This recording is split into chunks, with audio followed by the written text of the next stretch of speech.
नमस्कार मंडळी, स्नेहारंग यूट्यूब चॅनेलमध्ये मी स्नेहा पराडकर तुमचे खूप खूप स्वागत करत आहे. मार्गशीर्ष महिना सुरू झाला आहे आणि आपला पहिला गुरुवार आज आहे. तर मार्गशीर्ष महिन्याच्या तुम्हा सर्वांना खूप खूप शुभेच्छा. आणि मी यासाठी आले आहे की रेसिपी दाखवणार नाही आहे. तर मला पूजेची तयारी आणि पूजेचा विधी कसा करायचा असतो तर ते मी साध्या पद्धतीने सांगणार आहे. जसं मी नेहमी पूर्वीपासून करत आलेले आहे. अगदी लग्नाच्या आधीपासून मी हे व्रत करते. आणि ह्याचा सांगण्याचा उद्देश असा की काही अंधश्रद्धा वगैरे त्याच्यामध्ये बाळगू नये, की व्रत केल्यामुळे आपल्याला काही लाभेल असं ऐश्वर्य वगैरे सगळं.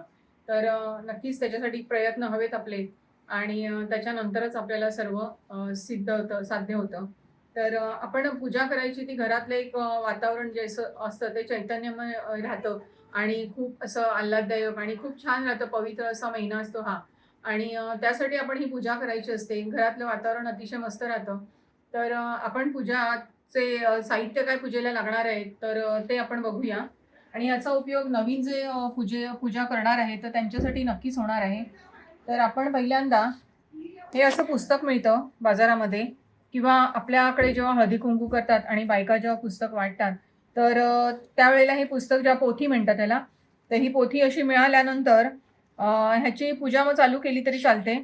तर ज्यांचा विश्वास असेल त्यांनी चालू करावी. तर ह्याच्यामध्ये फोटो असतो. हा लक्ष्मीचा जो फोटो आहे तो इथे लावलेला असतो. तो फोटो काढून ही अशी फ्रेम करून घ्यायची, की कायमस्वरूपी आपल्या घरामध्ये राहते. आणि ही पोथी ह्या पोथीची आपल्याला पूजा करायची असते. बाकी आपल्याला साहित्य जे लागणार आहे, 2 विड्याची पानं आहेत आणि 2 सुपाऱ्या लागणार आहेत. सुटे पैसे आहेत. अ, अगरबत्ती आहे. नंतर हे आहे अष्टगंध आहे, जे असे मिळते बाजारामध्ये. आणि आपलं हळद-कुंकू आहे, नथ आहे आणि दुसरं म्हणजे हा तांब्याचा कलश आहे. तर आपण याचा करा बनवणार आहोत. तर प्रथम आपण ह्याला पोथीमध्ये सर्व कृती दिलेली आहे, पण तरीसुद्धा व्हिडिओ बघितल्यानंतर खूप सोपं जातो करणं पूजा आणि म्हणून मी त्याच्यासाठी दाखवते. तर आपण हे 8 बाजूला हे असं अष्टगंध लावून घ्यायचंय.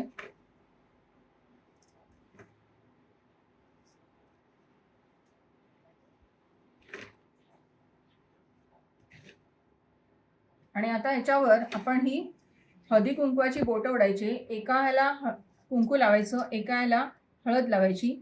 असं आठी बाजूला आपण करत जायचं. एक हळदीचं बोट आणि एक कुंकवाचं बोट असं ओढायचं. आणि हा असा आपल्याला करा तयार करायचा आहे.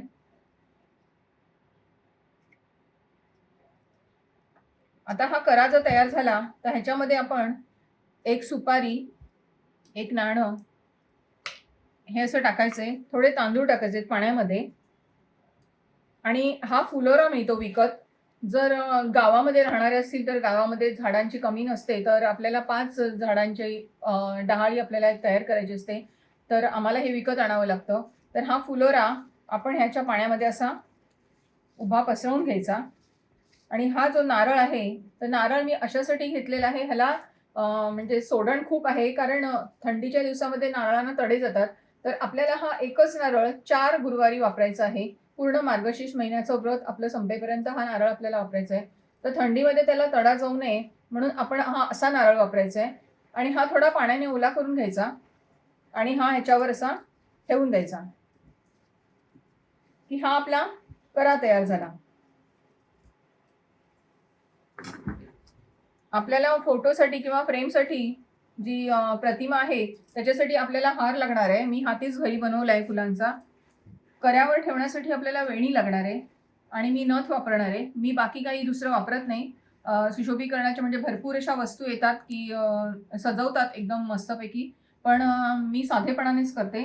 ही काही सुटी फुलं लागणार आहेत आपल्याला.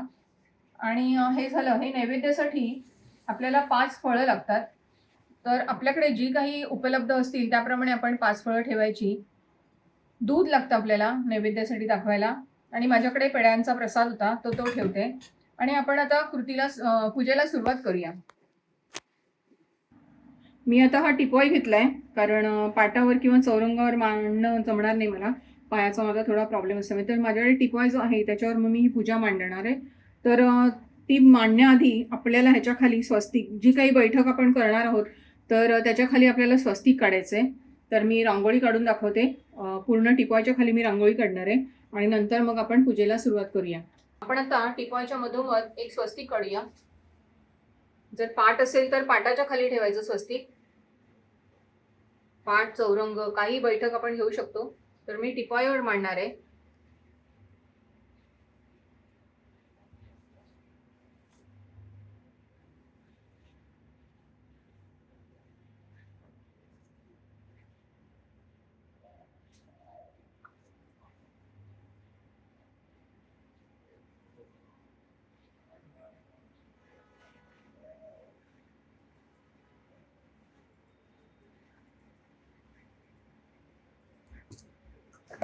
आपण जेव्हा सफेद रांगोळी काढतो तर ती सफेद ठेवायची नाही. आपण काहीतरी त्याला अगदी हळदी कुंकू वाहिलं तरी चालतं.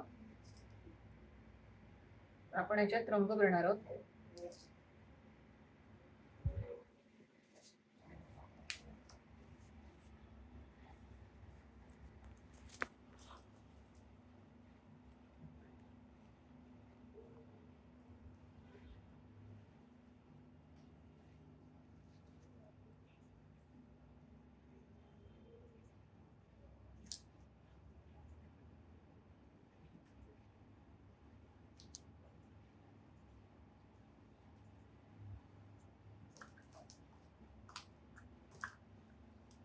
आणि आपण पूर्ण टिपॉयच्या भोवती सुद्धा थोडी रांगोळी काढणार आहोत.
आपली रांगोळी काढून झालेली आहे. टिपॉय मोठा असल्यामुळे रांगोळी पण मोठी काढावी लागली. आता आपण याच्यावर टिपॉय ठेवायचा आणि त्यावर हा लाल कपडा मांडायचा आहे. ब्लाउज पीस असेल तरी चालेल. पूजेसाठी शक्यतो लाल कपडा छान वाटतो. तर आपण हा याच्यावर व्यवस्थित मांडून घ्यायचा आणि आता एकदा हे बैठक झाली आपली की मग आपण पूजेला सुरुवात करायची. सर्वप्रथम आपण इथे तांदूळ हे करणार आहोत. आपल्याला याच्यावर करा ठेवायचा आहे आणि हे असे तांदूळ असे पसरवून घ्यायचे. गहू तांदूळ काही चालतं. ते व्यवस्थित पसरवून घ्यायचं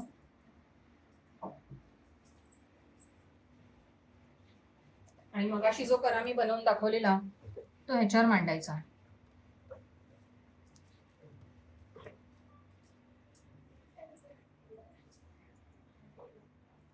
तर ह्या कराला मी नथ घालणार आहे फक्त. बाकी मी दागिने काही घालत नाही.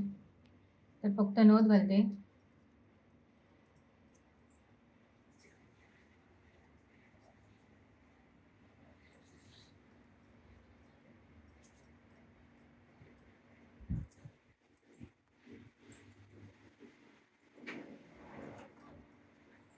हा जो फोटो आहे तो असा ठेवायचा.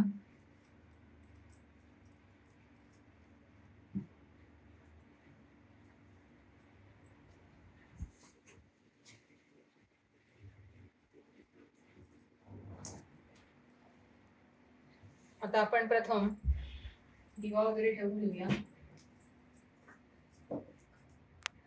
मी हा असा दिवा तयार करून घेतलाय आणि हा पूर्ण 24 तास पेटत राहील. नंतर पेटवूया. ही पोथी आहे इथे. सर्व मांडून घ्यायचं आधी आणि मग पूजेला सुरुवात करायची.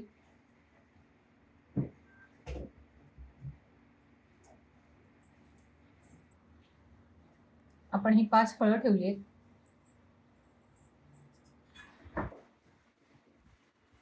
मुख्य म्हणजे हा दुधाचा नैवेद्य आहे, पहिल्यातून ठेवायचा आणि नंतर तीर्थ म्हणून द्यायचा.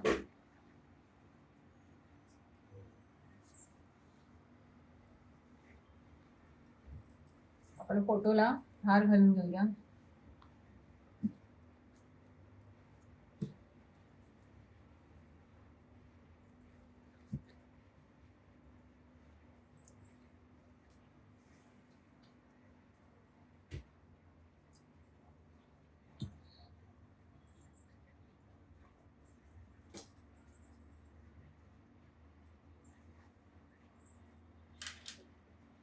इथे आपण एक विड्याचं पान ठेवूया आणि गणपतीची पूजा पहिली करून घ्यायची.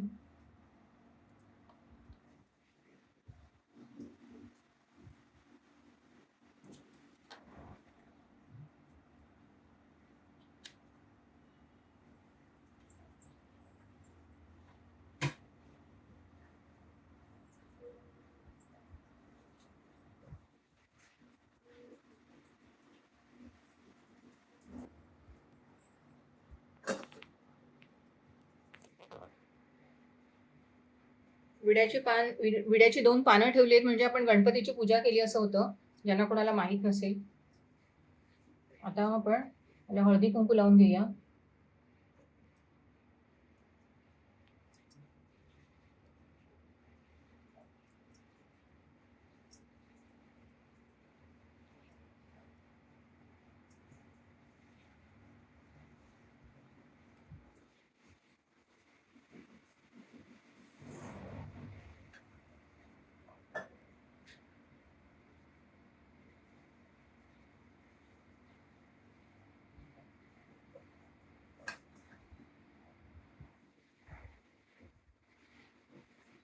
अतिशय सोपी असते पूजा आणि सवयीने आरामात होऊन जाते. आता खूप वर्षाचा अनुभव असल्यामुळे काही बघावं लागत नाही पोथीमध्ये. जसं पोथीत सांगितलंय त्याप्रमाणेच पूजा दाखवलेली आहे आणि आपली ही पूजा संपन्न झालेली आहे.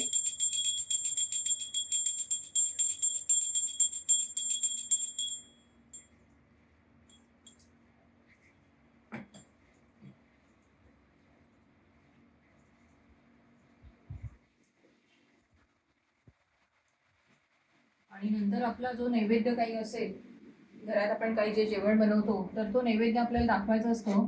त्याच्या आधी आपण देवीच्या पोथी वाचायची आधी. मराठीत पण साध्या भाषेमध्ये पोथी दिलेली आहे, तर ती पोथी वाचायची आणि त्याच्यानंतर आरती करायची आणि आपला नैवेद्य दाखवायचा आणि आपल्या घरातल्यांबरोबर आपण तो सर्व व्रताची सांगता करायची.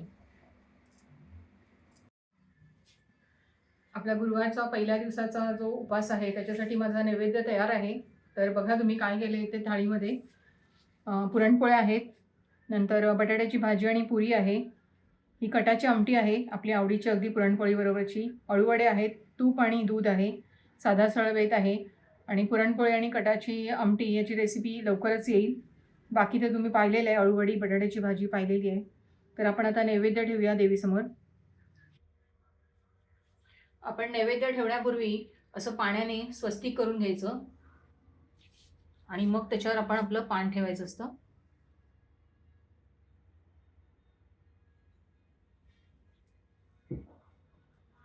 आणि पान ठेवताना असं ठेवायचं, जे टोकाचा भाग आहे तो पुढे आला पाहिजे.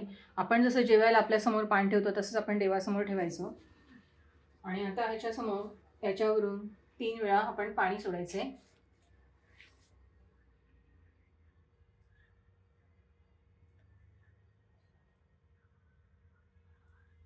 आणि नमस्कार करून आपण मनोभावेची काही पूजा केलेली आहे ती मान्य करून घे म्हणून आपण देवीला प्रार्थना करायची आहे.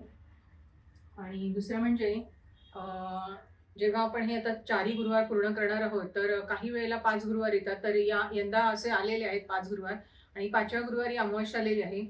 तर पोथीत असं कुठेही सांगितलं नाही की अमावस्येच्या दिवशी हळदी कुंकू करू नये. तर बाकी कोणाचं माहीत नाही, पण मी हळदी कुंकू 5व्या दिवशीच करते, कारण पूर्ण सर्व गुरुवार पूर्ण करते मी ते. आणि काही जण असं पण करतात, ऐकलं आहे मी, की ते गुरुवार झाले म्हणजे 5व्या दिवशी जर अमावस्या आली तर 4थ्या गुरुवारी उद्यापन करतात आणि 5व्या दिवशी पुन्हा मांडतात. तर मला हेच सांगायचं आहे की एकदा जर उद्यापन झालं की ते व्रत संपलं असं असतं. का पुन्हा त्याची मांडणी करायची नसते घरामध्ये. तर माहीत नाही आता प्रत्येकाचं काय ठरलेलं असतं ते. पण मी असं सांगते की 5व्या दिवशी ज्यावेळेला शेवटचा गुरुवार येतो, तर त्या दिवशीच मी उद्यापन करते. आणि उद्यापनासाठी मग फळं, फुलं आता तोही व्हिडिओ मी दाखवणार आहे की काय तयारी करणार आहे ते. तर नक्की हा व्हिडिओ बघा आणि आवडला तर लाईक करा, शेअर करा आणि सबस्क्राईब करा म्हणणार नाही, कारण देवाचंही मी दाखवलं आहे, ते मनापासून दाखवलं आहे. तर त्यासाठी मी सबस्क्राईब करण्याची म्हणजे तुमच्याकडे प्रार्थना करणार नाही आहे. तर नक्कीच तुम्हाला व्हिडिओ माझा आवडेल अशी आशा व्यक्त करते. नमस्कार.